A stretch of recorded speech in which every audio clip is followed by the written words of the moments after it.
Kevin, welcome to the show. Thank you so much for taking your time out today. It's truly an honor for you to, join me on the podcast. How are you doing today? Great. Appreciate you having me on. I feel privileged to be here. Thank you. No, it's an honor for us for you to join.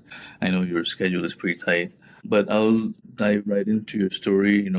And a lot of entrepreneurs, a lot of working professionals watch and listen to our podcast, so this will help them understand how you got to where you are today. To help them craft their story to whatever they want to achieve in life. So let's start with your childhood. I know you grew up in Toronto, were entrepreneurial in the medical field. Tell us about that. How was your childhood?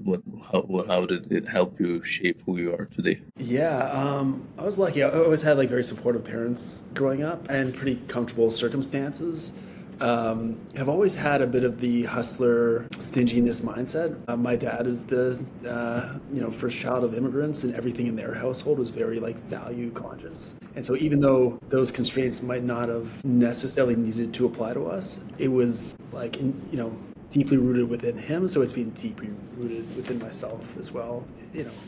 Having lemonade stands and all sorts of little hustles as a kid as a means to like make money, go on an adventure. It has always been a big part of my upbringing with my parents, my siblings, with my friends. So I feel like it's kind of been there from the start. Yeah, I feel like most immigrant type of mindset is similar. You kind of like get into entrepreneurship by default. Or like my dad came here, but just like you, it's a similar type of when you see them hustling, you get the energy to do the same. So when I was high school, I started selling LED bulbs and stuff, which didn't pan out as I planned.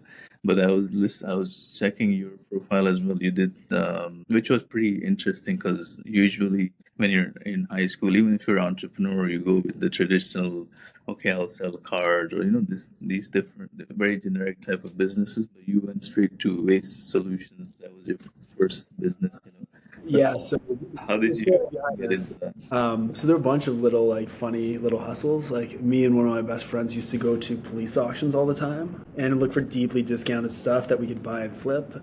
The thing that you're referring to, the amalgam waste solution. So Malcolm. one day, my mother is a dentist and on the board of the National Dental Review magazine, and she came home and was complaining that there was a certain type of machine that was being required by the government for every single dentist to purchase and implement within their office, and that there were only two options. They were both like wildly expensive relative to what this machine did. And I found a distributor in the States. I negotiated the rights to sell that thing up in Canada and spent like 12 months selling this particular unit at half the price of all the competitors. That's crazy. To dentists in Ontario. So it was like an interesting point in time opportunity that I'd gone after. It certainly taught me a ton because everything I'd done before then was some sort of like, like kid hustle, you know, Yeah. lemonade stands. You do some funny stuff with your friends to find ways to Extra like, yeah, this or there. It was the first time we had to incorporate something and like have real agreements with distributors and not act like I was a teenager at the time. I mean, that's crazy though. I don't remember in high school I had a capacity to do you're just having fun and stuff like that. But I mean, it kind of like shaped who you are today. And then you went I think that could be your parents' influence as well, that you went straight studying dentistry, eventually became a dentist. How did that happen? I mean, I wanted to ask you the shift. It was 100% my parents' influence. At the type of upbringing where the expectation was to be, so my dad was a doctor, my mom was a dentist, to be one of those two. The line was, if you want to have a happy life, you gotta pick, or you can be a lawyer.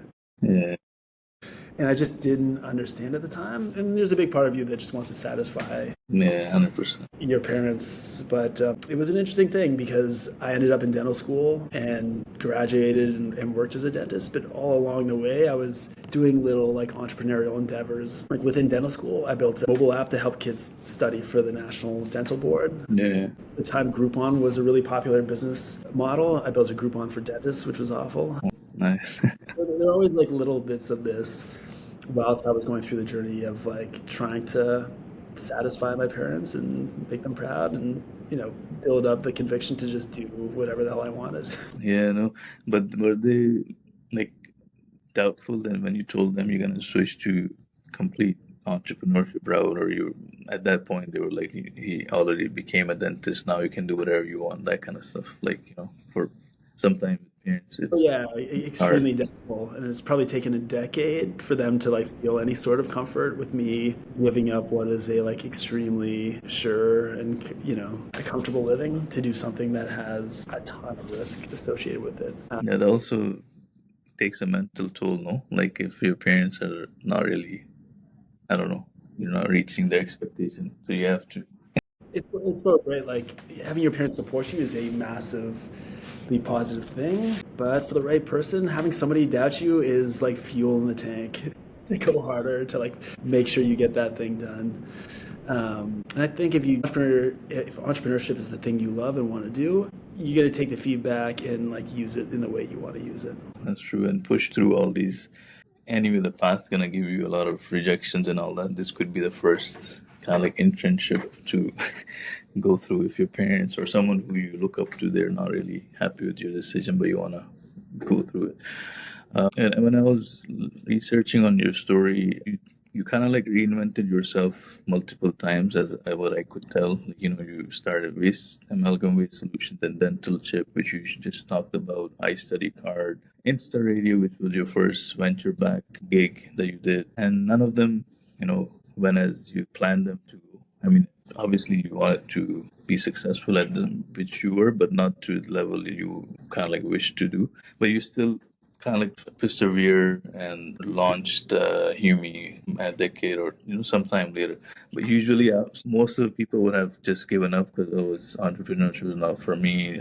Keep starting companies, but they're not going as I want to. So how did you keep going at, like, how do you, and switching I mean, first few you were in dentist because I mean dental industry, but then Insta Radio is completely, I think it's a little bit different. So what is this? I mean, if secret sauce is the right word, how did you like kept going and Yeah, the idea? I don't know if it's secret sauce as much as people's the way people view risk is so nuanced and like specific to themselves and their situation.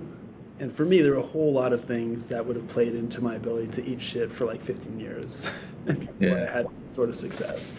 So, like having a comfortable like starting point and parents who are very supportive certainly has played a massive role. Having, despite like having wasted 4 years in dental school, having that as a fallback yeah. certainly like limits my risk. It also allowed me to like test a whole bunch of ideas between my last startup and this one. I went back to my mom's dental office and I was working 2, 3 days a week, like while waiting to start the next business. There are very few people who have that opportunity. Yeah. And then there's the like, how much do you really enjoy this thing and like how important is it to you? The idea of showing up every day and working in people's mouths as a dentist wasn't like inspiring in a way that wanted that would have gotten me to like double triple down on being incredibly like good at that field. And I really wanted something where I'd show up every day, be interested in it, be excited about it, that I wanted to spend all my brain space in it. This is not necessarily true of all people, but I think it almost needs to be true of people who are starting businesses and entrepreneurs.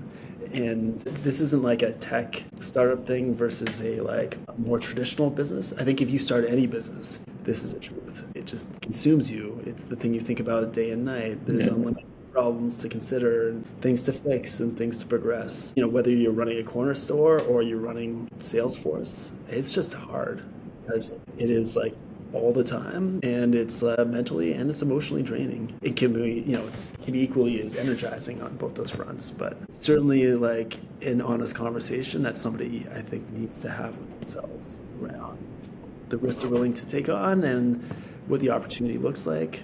The other important factor that probably played onto it is that for most of this journey, I've been relatively young with like relatively no dependents. I now have 3 kids, but that was not true for the first like 7, 8 years of grinding and building stuff.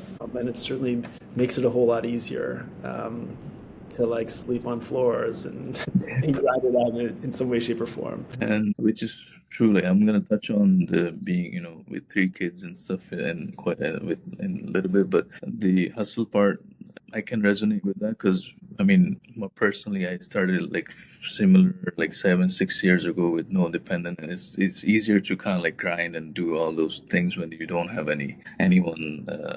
I mean, you can go cut down your size of living standard and all that stuff overnight if you have to. Whereas if you have dependent, you have to like it gets difficult.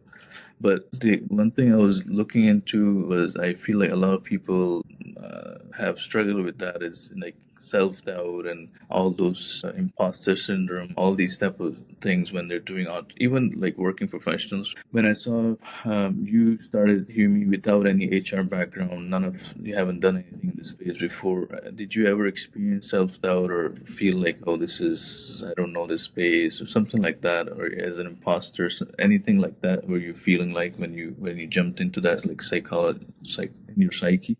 And Well, for if sure. yes, how did you overcome that? Like, what can we tell people who are going through that? What are some tips they can share with them? Sure. I think there's some amount of willful ignorance that's important when starting a business, especially when it's meant to be like category defining and like reinventing the way people do something in some way, shape, or form. Oftentimes it can be limiting to come from an industry, and especially if your position is like, this is just the way it's been.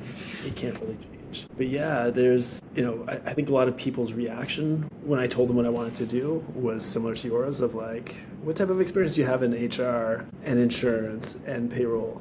But I had so much conviction in the value that the product would bring to businesses because, there's no question in my mind. You can have a great business, great timing with it. If you don't have good people operating, it's not going to be successful. And I'd seen this with my mother's business. She's run a dental practice for 35 plus years.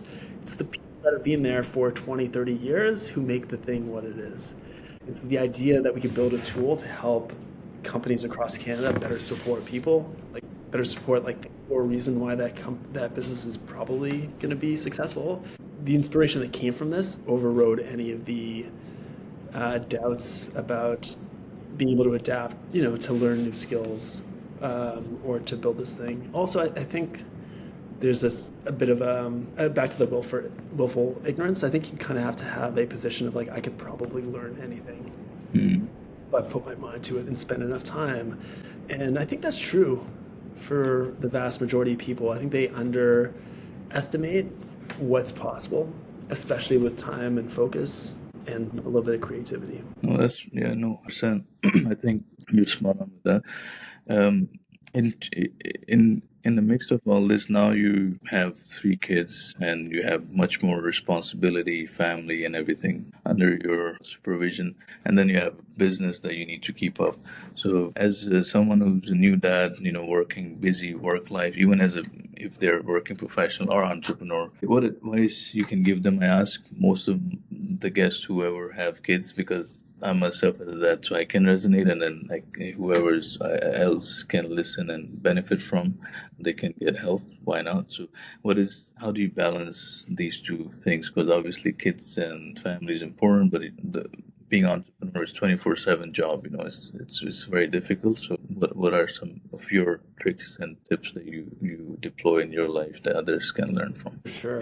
I think it's just really difficult. Kids require a ton of your attention and brain space, and it would seem impossible to be able to do that on your own. So having a great partner who's supportive of you and understands your position, I think is really, really important. You also just have way less time. Being more diligent with how you use your time is a really important thing. And to be honest, it's been a great forcing function to cut out bullshit and say no to things that don't exactly matter. But yeah, it's one of these things like, it's going to be really hard. A million people, like a zillion people have done this in the past, find a way to make it work.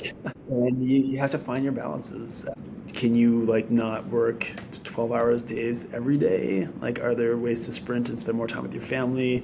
Can you lock your phone away on a Sunday and just devote it completely to being connected and present with them? If you're thoughtful and really think about what I don't know, like you don't want to regret things at the end of the day. Like you don't want to like spend 10 years grinding away at your startup, having never seen your family and realize that's the thing you've wanted all along. But there's some people who might feel the other way around. Like if they didn't grind for 10 years and be able to do that, they might regret their family. So having, deeply reflecting on what matters to you is being open to change it because like Having kids is very different. Like, I don't know if there's anything in life that is so much of a like context switch from like not having kids to having kids. And your positions may very well change after having seen that little dude, in your arms, or like, if you start feeling bad about only seeing them for an hour a day, like minutes of before you leave for work, and like another like 45 minutes before they go to bed at night. Yeah, like it's tough. I would just, my only advice to people going into this is just be super thoughtful. 100%. And in terms of coming back to entrepreneurship, a lot of people talk about the glitters and the gold, and nowadays with the TikTok and all that stuff, they have kind of like made entrepreneurship. But the marketing has been really, which is good. Like, there's nothing wrong with that, but there's also a struggle, and it's also equally hard to do it. And I see a lot of people jumping into it who they should jump into it, but then they don't know the realities of it. So, in your opinion, having gone through many ventures, currently you've been with Humi for so long, what are some big misconceptions about entrepreneurship that people should know beforehand before they jump the gun and get into it? Or if they are into it, they should be aware of those things. Yeah, I mean, like, first off, the ratio of it being hard to like celebrate TikTok stuff isn't like 50-50. It's like 99-1.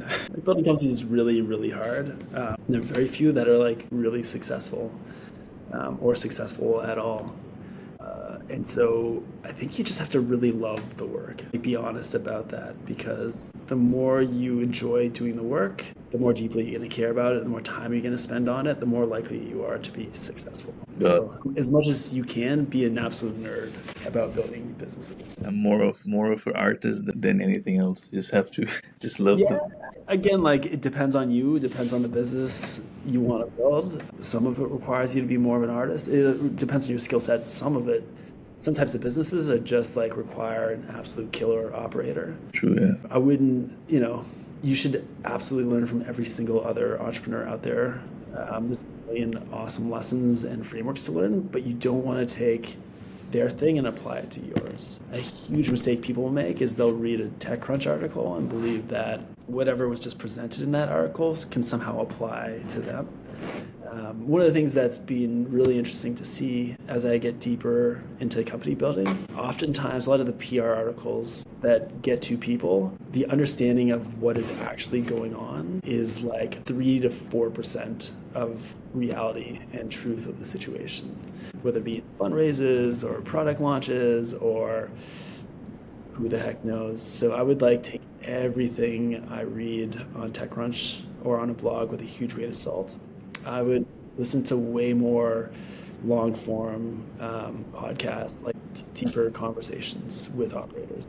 I think that's when you get the genuine insights, and you get like to really get to feel what they felt and understand that like every situation is unique. There are lessons to be pulled, but every situation is completely unique, and not to expect your thing to play out like anybody else's. I think people wanting to carve their own path is an important part of being an entrepreneur. Yeah, no, great insights. I just want to jump on Humi as well. Being recognized as, I mean, for a while, one of the Canadian leaders in HR space for sure, and the way you guys have been doing business. So, how do you see the future, next 5-10 years? What's the legacy you feel Humi should be looking forward to leaving in Canadian space down? Obviously, far sighted. So this is one of the things that we do particularly well, and will continue to do in the future, that very few others in the market, is to have a like true focus on Canada and on integrating all the different facets of employment here to give people a single like platform that can manage employment from end to end, make life easier for the administrators and richer for the employees. In a lot of ways, there's a good analogy with Shopify. Shopify builds this magical black box. They hand it to a business. It makes them a great merchant and continues to add functionality and superpowers and connectivity and helping that business be better over time. We want to do the same thing for employment in Canada. This magical black box, any Canadian business can pick it up, and it can make them a great employer right off the bat. Connecting systems that don't talk together and automating workflows that were otherwise manual. And there's all sorts of amazing benefits here. A lot of this is in the time that comes back to people running the company, so they can focus like more company value accruing stuff. And yeah, I think over time, as we bring more of the things that people are required to do for employing people together, the more benefit people are going to be able to extract from them. And I saw recently you guys also had SR&ED services, which, I was reading the 7 report of July 2024. Canada stands at second in the way Canadian companies or Canadian government do R&D. But companies itself, I don't think they kind of like understand or they have visibility to how to maximize these type of services. And now Humi comes into this space. What is that you tell companies to leverage from SR&ED generally, and how they can benefit innovation and foster growth within their areas of expertise? Yeah, absolutely. So in Canada, SR&ED is effectively our tax credit program for companies doing innovative work, and it's hugely impactful. So every year, the government will give about $2 billion back to companies in the form of cash for money they've spent on work that is deemed to be innovative. And it's such an important thing because it allows these companies to reinvest in their businesses and their employee bases, and it gives them the confidence to do work that is innovative and likely going to be job creative into the future. The reason why we started doing this is because it's a core component of employment for a lot of companies, and we're able to facilitate it in a way that makes it easier to do than has otherwise been the case. So in the past, or for a lot of companies right now, they work for 12 months, and then a consultant shows up a couple months after the year end, and they say, cool, what has been happening in the last year? And we need a ton of information about your employees and their payroll. And for us, a lot of the information needed to put these claims together lives into the employee system of record. So our position is, how do we marry that with the work being done to simplify the process of creating a SR&ED claim and helping people effectively do this work in a much more streamlined way while also reducing the cost. Reducing the cost is a huge component of this. For every service that we bundle into our platform, it's really important that we make things easier to do and them less expensive. An incredible amount of the tax credit dollars that are paid out to companies go to consultants. So one of the really important goals of this business is to make sure more of those dollars stay with the company themselves, to be reinvested in their employee bases and innovation in their. And so for those who are interested in how quickly what's the process of your intake? Do you do your team does a consultation call and they understand their need and then they go through that, or it's just companies who are already using Humi, you're only offering the services to them because you have their data from before and whatnot? Yeah, absolutely. So you do not need to be a current customer of Humi to use our SR&ED, our SR&ED in In fact, if you're a current customer or a prospective new customer, we'll heavily discount our software as in tandem with helping people submit them. And you're right, we will do an intake where we'll understand more about the company and design a path forward based on where they're at, when their year end is, when the filing is due to go in. Each of those is pretty unique to the company's situation. Sometimes we have companies who have never submitted a SR&ED claim before and have multiple years that can be submitted. Some people have to restate previous years stuff. Some people have been working with consultants and doing weird things that are atypical. But yeah, we really work with a cadence that is good for the customer. And it will be very interesting in the future to see where this type of work goes, because it does seem like a lot of this work is very well suited for AI or some sort of LLM to come in and do the first 80 or 90% of the work, and for a human in the loop to help do the rest. And so, as the goal here is to make the work easier to do and to make it less expensive, being able to commoditize the process and make it more accessible are two really important components of that. And you touched on AI. That was my next question. There are two different. Specifically for HR, I just wanted to ask, how do you see AI at this point affecting any of, for example, tools like Humi adopting AI, or HR tools are waiting for some sort of maturity in this space to see what use cases we can build for the tools in HR tech, for example? Is it too early too late? Like, what is going on with that? No. We're on the precipice of like some really interesting tooling. There's so much interesting data that lives inside the employee system of record. So within Humi, you have onboarding, core employee information, performance management, recruiting, payroll, time off, time tracking. And there's just so much data across these that using AI to pull out important signals that can be a help to the business is a really exciting future state of what our types of businesses look like. I will say that we are going a little bit slower than others would. We have some extremely sensitive information that lives within our system and our application, and protecting it is number one. Because we process payroll for so many Canadians. We're processing $300 million of payroll per month. And unlike other software tools, you can get payroll wrong. The move fast and break things does not apply here because like a small error implications. I would say the timing is good, but that we would not be at the front of the pack in taking risk to implement AI within our product.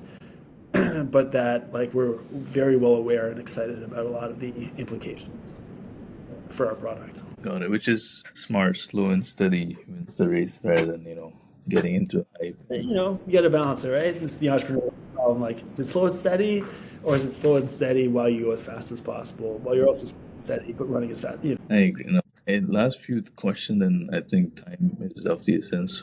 In terms of people, 2024 ending 2025, at this point when we probably release it, it's going to be New Year. People are, obviously in the mindset of resolutions and all that stuff, which is amazing. If someone listening is interested to get into business and entrepreneurship, being an entrepreneur for so long, what is the most realistic way to take the shot? Like, I talk to many people, some say, hey, have savings for 1 year and then jump, and they have different roadmaps. What is your take on that? Like, how can they, rather than just going over the emotion, hey, I'll do something tomorrow, let's just take radical decision. What's the most practical way to take the shot? Yeah, I'm in the boat of just go for it. Time is your enemy as an entrepreneur, and the longer it takes to start, longer it takes to get successful, to get all the learnings, to gain the skills that you would probably want to garner in building a business. It looks so different for so many different people. For somebody who has a lower threshold for taking on risk, maybe it's a nights and weekends thing. Maybe they put the kids to bed and jump online and build their thing. For others who have 4 to 6 months of personal runway, maybe they need to quit their job and go all in. Maybe you need to sell your first 5 customers on the thing you want to build as a means of bridging yourself. But whatever it is, just go do it. Start making progress and pushing things forward. Move fast, fail and all that. That's probably better way strategy. Yeah, try not to fail, but move fast and be okay with learning. Move fast and learn and make progress. Because companies that end up being awesome and big, they'll start small and shitty.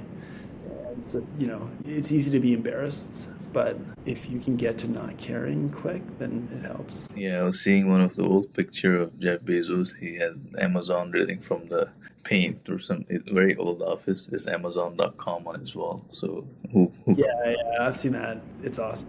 And last 2 questions. One is decision-making process. So even now, do you more of data-driven or more of people say gut feel and instincts, and sometimes you have to make a quick decision. You don't really have much time to do research, and especially in entrepreneurship. What is your process to make big decisions or go-to strategy that you feel that works? So first thing to determine, is it a reversible decision or not? If it's not a reversible decision, if that's a one-way door, you should spend more time thinking before making the call and moving forward. Versus if you can just backtrack or do it again, you should probably just do it with less information, less perfect decision-making framework. In terms of data versus gut, it's somewhere in between, because if you're just pure data, there are ways to tell any particular story that you want with the same set of data. Data is one of the most malleable substances on Earth. So going for data is obviously, it shouldn't be where you're at. You should probably also not go full gut. But at the end of the day, your gut is hopefully informed by data. Yeah, it's tough. It's going to be in the middle. It's going to depend on what the decision is and how much context you have and how much like experience you have with it. Again, back to like what's all the context and how thoughtful can you be? But between data and gut, it's probably a little bit more gut, but definitely a combination of both. And some they say, like you have also mentioned, the gut itself is accumulation of your years of experience, which is also data in your mind, right? So it's like it's not really just gut; it's probably some of the past experiences and all that stuff added up, which is telling you go a certain way.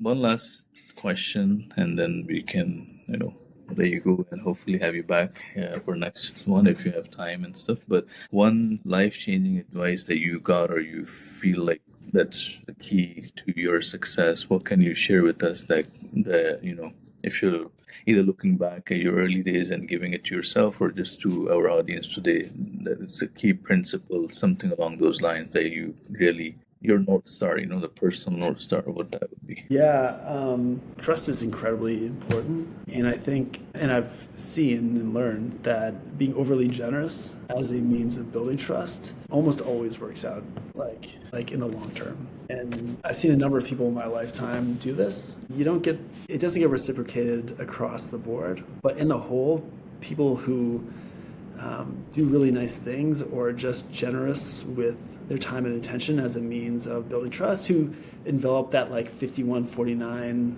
philosophy of like, I want to make sure I do more for you than you do for me, tend to do really good at building like the trust with people that allows them to move faster and can like make a huge difference at the end of the day. Like I can't tell you how many people in the first like 5 to 10 years of my like entrepreneurial career where I just did nice things for, or in the last like couple of years, in some way, shape, like that, it's come back around to like materialize in something like incredibly positive in a way I would never have guessed. And so I would say like be kind, be nice to everybody, and do that as a means of building trust, but also like do that generally. Like people are happier doing that, and I think it's just generally better for everybody. Well, that's a happy note to end this podcast. Be nice, be kind, everyone. Thank you for joining us today. Kevin, thank you once again. I'm really, truly honored. I've been following your journey for a very long time, and I look up to you for various reasons, especially your success in entrepreneurship space, because I personally tried myself in HR realm too, and I know how hard it is to break through the market and do well. So once again, it's truly an honor for me to sitting in front of you and learning from you. Thank you once again for your time. I appreciate you having me on. This is a super fun conversation, and look forward to coming back. Thank you, Kevin.